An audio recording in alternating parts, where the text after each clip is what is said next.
We have to be in front of the cursor. We have to speak Dutch.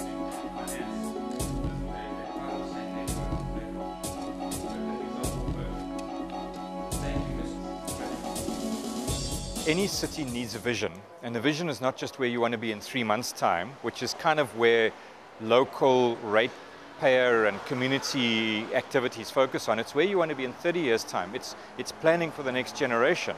Bidding for and hosting events is an important thing that cities can do. It builds confidence, it sets deadlines, it creates unity amongst the local inhabitants and the local leadership.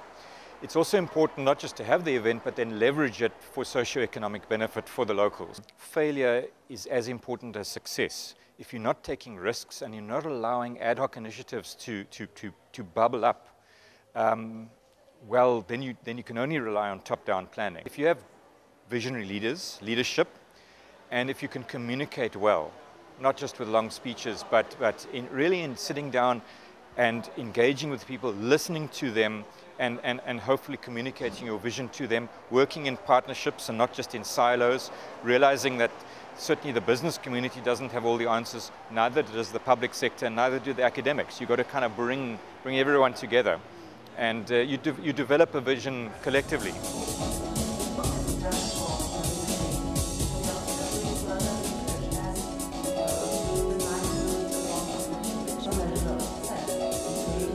El 60% de la población de Lima, por ser la ciudad más importante, la que tiene el 30% de la población, somos casi 9 millones, está conformada por gente migrante rural que vive en los asentamientos humanos, donde estos asentamientos por sus características nunca fueron regularizados urbanísticamente. La propiedad iniciamos un programa que le llamamos Mi Barrio, para ponerle justamente a esos barrios agua, desagüe, pistas, veredas, equipamientos mínimos y poderlos integrar a la ciudad, ¿no? Pertenece a una metrópoli que agrupa a 72 a 42 distritos, dependen de un instituto de planificación que lo único que ha hecho en los últimos tiempos es hacerles el plano de zonificación, más no un plano de... Era otro de los grandes problemas, el gran ausente del plan era el ciudadano. ¿Los ciudadanos participan en ese proceso? Así es, ahora sí participan.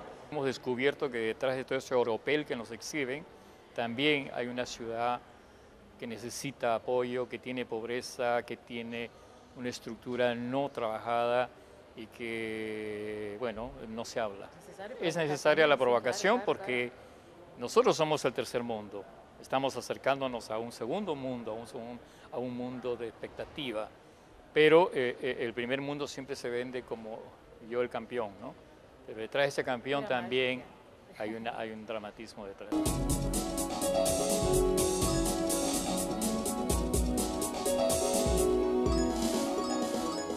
Not only the city for living, but somehow it's quite productivity in terms of the high-tech park within the capital city, and also this is a quite amazing thing that there are lots of the connectivity.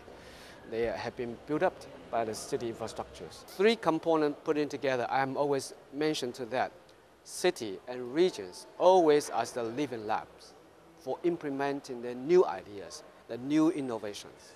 Our workspace and how you bring productive environments back into the city, but also the problems and the challenges that raises in terms of how do you engage local people, how do you actually keep residential areas and other types of civic amenities in the space as well as actually workspace all together actually in a new type of urban environment. What do you think the challenges are for Nangai in trying to bring all those things together?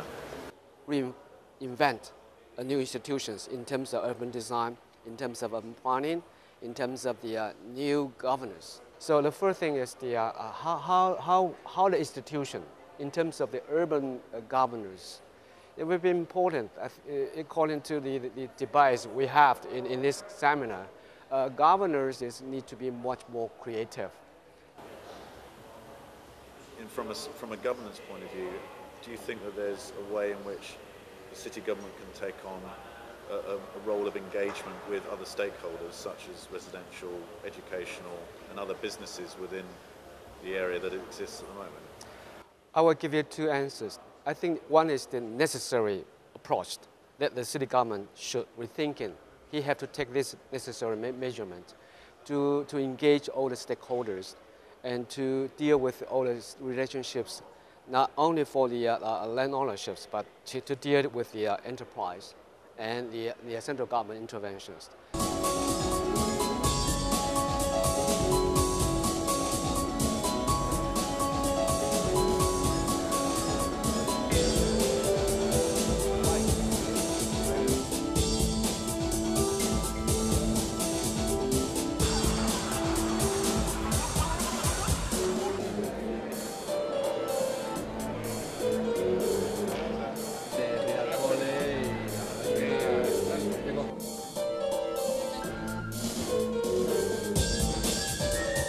Arquitecturas colectivas es una red bastante indefinida y difusa de gente, colectivos, personas, ciudadanos, arquitectos, artistas, educadores que hacen cosas o que hacen proyectos y que digamos que quiere un poco colaborar o coger un poco de fuerza por medio de la asociación, digamos, ¿no? De la red.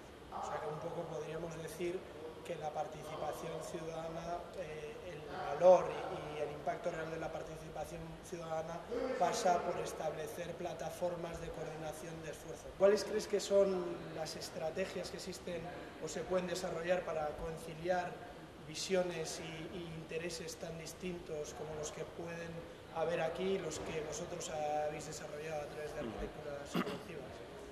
Yo creo que quizás una de las primeras cosas es conseguir que desde las instituciones, los poderes públicos, se cambie o se desarrolle un poco más el concepto de participación.